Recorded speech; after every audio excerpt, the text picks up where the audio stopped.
My YouTube channel learning classes. आज हम अपनी इस वीडियो में पॉलिटिकल साइंस का पार्ट 3 करने वाले हैं। पार्ट 1 एंड पार्ट 2 हम कर चुके हैं, आज हम इसका पार्ट 3 करेंगे। ठीक है।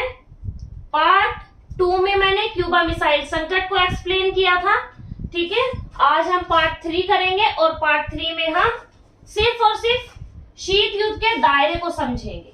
आपका एग्जाम पहले जो ये क्वेश्चन था शीत युद्ध के दायरों से 1 या 2 मार्क्स में आ जाया करता था, लेकिन अब आपका एग्जाम एमसीक्यू बेस्ड होने के कारण आपका ये जो टॉपिक है बहुत वास्ट हो गया है, क्योंकि शीत युद्ध के समय में जो भी घटनाएं हुई उनको आपको अच्छे से समझना बहुत ज्यादा जरूरी है। सबसे पहले हम बात करते हैं शीत युद्ध के दायरे। दायरे का मतलब है शीत युद्ध के समय में जो भी छोटी छोटी घटनाएं हुई उन्हें हम शीत युद्ध के दायरे के नाम से जानते हैं। अब शीत युद्ध के समय में क्या क्या घटनाएं हुई हमने लास्ट वीडियो में पढ़ा था, क्यूबा मिसाइल संकट। इसी तरीके से और भी बहुत सारे हमें छोटी छोटी घटनाएं देखने को मिली, जैसे कोरिया संकट, कांगो संकट, अफगान संकट, बर्लिन की नाकेबंदी यानी बर्लिन संकट, ये सारी चीजें हमें देखने को मिली। तो आज हम 1 बाय 1 हर एक घटना को समझेंगे, किस क्षेत्र में घटना का क्या कारण था, ये घटना कब हुई, ये सारी चीजें हम इसी वीडियो में डिस्कस करेंगे। ठीक है। तो सबसे पहले हम बात करते हैं कि शीत युद्ध के दायरे से क्या अभिप्राय। मैंने बताया शीत युद्ध के समय में, शीत युद्ध का समय मतलब 1945 से 1990 के बीच। 1945 के बाद ही तो शीत युद्ध शुरू हुआ था, तो 1945 के बाद जो भी घटनाएं हुई उसे हमें शीत युद्ध के नाम से बोल दिया। एक और डेफिनेशन, ऐसे बहुत सारे क्षेत्र जहां यूएसएसआर यानी सोवियत संघ और अमेरिका व उनके सहयोगी देश शीत युद्ध के समय में सीधे संघर्ष की स्थिति में आ गए। क्या बोला कि ऐसे बहुत सारे क्षेत्र थे जो अमेरिका और सोवियत संघ और उसके बहुत सारे सहयोगी देश थे कि जो शीत युद्ध के समय में क्या आ गए थे, छोटी छोटी लड़ाइयों की चपेट में आ गए थे। शीत युद्ध के समय में ही सीधे संघर्ष की स्थिति में आ गए थे। मेन कहने का मतलब है शीत युद्ध के समय में। और शीत युद्ध के समय में क्या था, अमेरिका और सोवियत संघ और उनके सहयोगी देशों के बीच ही तो संघर्ष चल रहा था, तो इसे ही हम शीत युद्ध के नाम से जानते हैं, शीत युद्ध के दायरों के नाम से जानते हैं।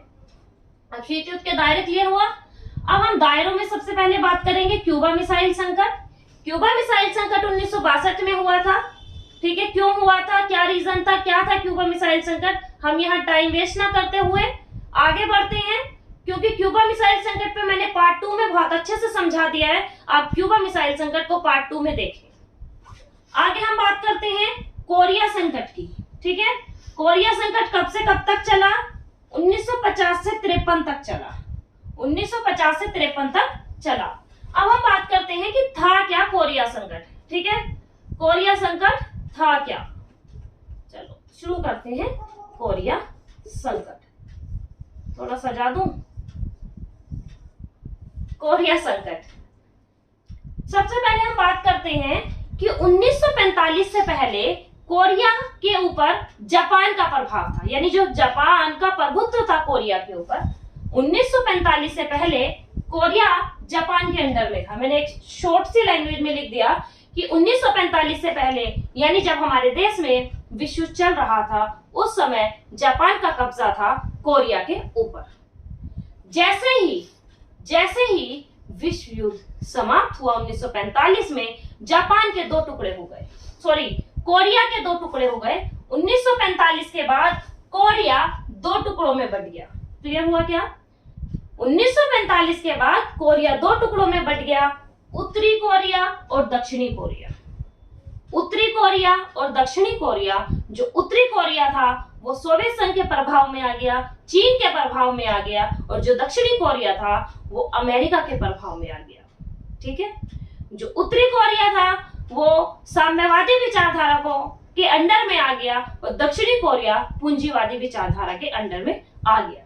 उसके बाद क्या होता है, इस तरीके से उत्तरी कोरिया और दक्षिणी कोरिया 2 अलग अलग राष्ट्र बन जाते हैं। जो 1945 तक जापान के अंडर में थे, कोरिया पूरा जापान का प्रभुत्व था कोरिया के ऊपर, लेकिन 1945 के बाद ये दो टुकड़ों में बंट जाते हैं।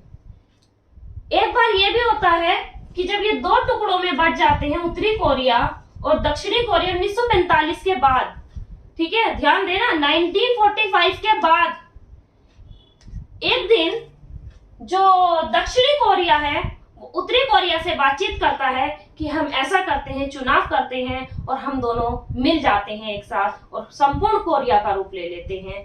तो 1948 में चुनाव कराने की बात रखी जाती है, लेकिन उत्तरी कोरिया चुनाव करने से मना कर देता है कि मुझे चुनाव नहीं लड़ना। तो दक्षिणी कोरिया चुनाव आयोजित करवाते हैं और दक्षिणी कोरिया में लोकतांत्रिक सरकार बन जाती है। क्लियर हुआ? लेकिन उत्तरी कोरिया में वही साम्यवादी सरकार, चीन का प्रभुत्व बना रहता है। उसके बाद क्या होता है? स्थिति चलती रहती है 1950 तक। एक दिन मौका पाकर उत्तरी कोरिया 25 जून 1950 को उत्तरी कोरिया दक्षिणी कोरिया पर अटैक कर देता है। उत्तरी कोरिया दक्षिणी कोरिया पर, ध्यान देना, कोरिया संकट है क्या?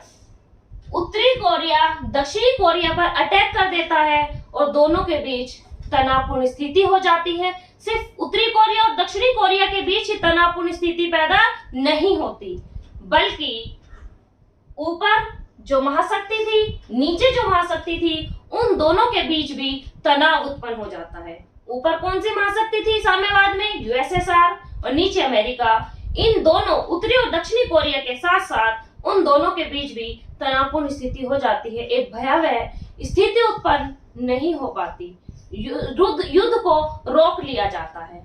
इस प्रकार 1950 में उन्होंने, नॉर्थ कोरिया ने साउथ कोरिया पर क्या कर दिया? आक्रमण कर दिया, अटैक कर दिया।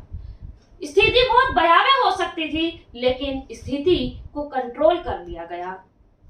उसी समय शीत युद्ध चल रहा था, तो कंट्रोल कर लिया गया, लेकिन उनके संघर्ष कंटिन्यू बने रहे और ये संघर्ष लगभग 1950 से 53 तक बने रहे। इसे ही कोरिया संकट के नाम से जाना जाता है। एक इंपॉर्टेंट क्वेश्चन ये है, आपसे पूछा जा सकता है कि उत्तरी कोरिया और दक्षिणी कोरिया का विभाजन किस आधार पर किया गया? तो पता होना चाहिए, एक सीमा रेखा निर्धारित कर दी गई 38 डिग्री पर अक्षांतर। दो रेखाएं होती है हमारी, अक्षांतर रेखाएं और ऐसे होती है देशांतर रेखाएं। तो 38 डिग्री पर अक्षांतर रेखाओं के आधार पर उत्तरी कोरिया और दक्षिणी कोरिया का विभाजन कर दिया जाता है। यह था हमारा कोरिया संकट। आई होप सो समझ आया होगा। अब हम शुरू करते हैं नेक्स्ट। क्यूबा मिसाइल संकट क्लियर, कोरिया संकट क्लियर। अब हम शुरू करते हैं कांगो संकट 1960। कांगो में हम क्या पढ़ेंगे? क्या बताया मैंने? कांगो संकट 1960। कांगो क्या था? पहले हम कांगो की ही बात करते हैं। कांगो एक देश था। पहले हम बात करते हैं कि कांगो क्या है। कांगो एक देश था, एक द्वीपीय देश था। कहाँ का? अफ्रीका का। कांगो अफ्रीका का एक द्वीपीय देश था, जो बहुत ज्यादा एक रिच कंट्री में गिना जाता है। रिच कंट्री कहने का रीजन ये है कि वहां सारे रिसोर्सेज अवेलेबल थे। तो ऑब्वियसली क्या होगा? कांगो मालदार होगा, अमीर होगा। तो हम बात करते हैं कि जो कांगो था वो किसका गुलाम था? कांगो बेल्जियम का गुलाम था। कांगो अफ्रीका महाद्वीप में स्थित एक देश था, ठीक है, महाद्वीपीय देश था, जिस पर लगभग 90 सालों तक बेल्जियम ने राज किया। जैसे हमारे ऊपर अंग्रेजी राज रहा, उन्होंने हम कितने रिच थे, बहुत रिच थे, हमें सोने की चिड़िया कहा जाता था भारत को, ठीक है। लगभग 200 सालों तक अंग्रेजों ने हमारा खून चूसा और हमें बिल्कुल गरीब बना के छोड़ दिया। इतनी मुश्किलों से हम विकास के पथ पर आए। इसी तरीके से कांगो अफ्रीका का एक द्वीपीय देश था, तो उसके ऊपर भी लगभग 90 सालों तक किसने राज किया? बेल्जियम ने राज किया कांगो के ऊपर। तो हम वही डिस्कस करने वाले हैं कि 1870 से 1960 तक बेल्जियम ने कांगो को अपने प्रभुत्व में रखा, ठीक है। लगभग कितने साल? 90 सालों तक। 1960 में कांगो को स्वतंत्रता तो मिल गई। 90 सालों के बाद दोबारा समझो, कांगो का संकट क्या था? ठीक है। कांगो अफ्रीका का एक महाद्वीपीय देश था जिस पर बेल्जियम ने अपना कब्जा जमा लिया और लगभग 90 सालों तक उसने अपना प्रभुत्व जमाए रखा। 1960 में उसे आजादी मिल गई। बेल्जियम से आजादी तो मिल गई, लेकिन पूर्णतः उसने कहीं ना कहीं उसे दबाने की सोची। तो क्या हुआ कि 6 प्रांत ऐसे थे जहां अलग अलग जातियों के लोग रहते थे। तो उन जातियों के लोगों ने शुरू कर दी कांगो के लोगों से जातीय भेदभाव, ठीक है, धर्म जाति के नाम पर भेदभाव शुरू कर दिए, लड़ाई झगड़े शुरू कर दिए, जिससे कांगो में गृह युद्ध की स्थिति आ गई, ठीक है, जिससे उन्हें स्वतंत्रता तो मिल गई, लेकिन इन 6 प्रांतों में गृह युद्ध हो गया और गृह युद्ध कराने का कारण था बेल्जियम। उसके बाद जब बहुत सैनिक संघर्ष होने लगा बेल्जियम में, ठीक है, बेल्जियम के द्वारा, ठीक है, 6 प्रांत जो थे जातीय संघर्ष की वजह से, तो कांगो ने यूएनओ से प्रार्थना की कि हमारे देश में अमन शांति चैन के लिए सेना भेजो। तो यूएनओ ने लगभग 10,000 सेना कांगो में भेज दी। कांगो में 10,000 सेना आ गई और जो सेना आई यूएनओ से आई थी, यूएनओ ने भेजी थी। ऑब्वियसली यूएनओ से आई थी तो अमेरिका के सैनिक होंगे उसमें बहुत ज्यादा, ठीक, तो यूएनओ के सैनिक उसमें अमेरिका के सैनिक बहुत ज्यादा थे। तो जब उसे सोवियत संघ को पता लगा कि इसमें अमेरिका के सैनिक इतने ज्यादा हैं, तो सोवियत संघ और अमेरिका के बीच अनबन हो गई, उसे जेलसी होने लगी कि कहीं ना कहीं अमेरिका इसे सपोर्ट कर रहा है। तो उसके बाद क्या होता है कि शांति तो स्थापित हो गई, कांगो में शांति तो स्थापित हो गई, लेकिन यूएसए और अमेरिका, सोवियत संघ, यूएसए और यूएसएसआर के बीच तनाव उत्पन्न हो गया, ठीक है। कांगो संकट, ये तो पढ़ रहे हैं शीत युद्ध के दायरे में कांगो संकट। तो जब यूएसए और सोवियत संघ के बीच तनाव उत्पन्न हो गया तो उससे शीत युद्ध काफी ज्यादा तेजी से बढ़ने लगा। धीरे धीरे क्या होता है, 1900 जब सोवियत कांगो में शांति स्थापित हो जाती है अमेरिका सैनिक आने से, तो 1961 में कांगो में युद्ध विराम हो जाता है और शांति स्थापित हो जाती है। ये था हमारा कांगो संकट। ऑब्जेक्टिव टाइप क्वेश्चन बहुत सारे बन सकते हैं। कांगो कैसा देश था, कांगो किस महाद्वीप का एरिया था, कांगो पर किसका कब्जा था, कांगो के ऊपर बेल्जियम ने कब से कब तक राज किया था, कब कांगो को बेल्जियम से स्वतंत्रता मिली थी, गृह युद्ध का क्या कारण था, ठीक है, कांगो ने यूएनओ से मदद क्यों मांगी, जातीय गृह युद्ध के कारण मदद मांगी। उसके बाद यूएसए और सोवियत संघ के बीच तनाव उत्पन्न क्यों हुए, और ये शीत युद्ध के दायरों में काउंट किया गया। ये था कांगो संकट। अब हमने क्या क्या डिस्कस कर लिया, क्यूबा मिसाइल संकट, कोरिया संकट, कांगो संकट। अब हम बात करते हैं बर्लिन संकट की बात करते हैं। बर्लिन संकट क्या था, जर्मनी की राजधानी थी बर्लिन, ठीक है, जर्मनी की राजधानी थी बर्लिन।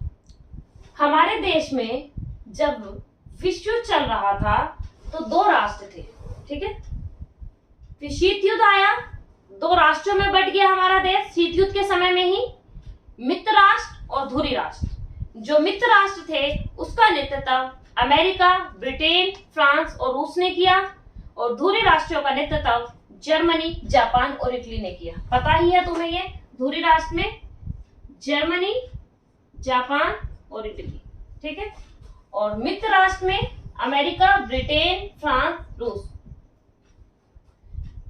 धुरी राष्ट्र डिफीट हो गए और मित्र राष्ट्र की जीत हुई। मित्र राष्ट्र जीत गए। जब मित्र राष्ट्र जीत गए, उनके जीतने के बाद, किनके जीतने के बाद, अमेरिका, ब्रिटेन, फ्रांस और रूस। याद रखना ये ब्रिटेन राष्ट्र है, ABFR, अमेरिका, ब्रिटेन, फ्रांस, रूस।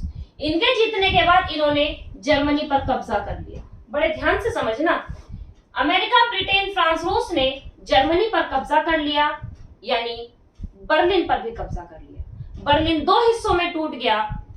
जब बर्लिन 2 हिस्सों में टूट गया तो जो पूर्वी क्षेत्र था उस पर सोवियत संघ ने अपना प्रभुत्व जमा लिया, और जो पश्चिमी क्षेत्र था उस पर अमेरिका ने अपना प्रभुत्व जमा लिया।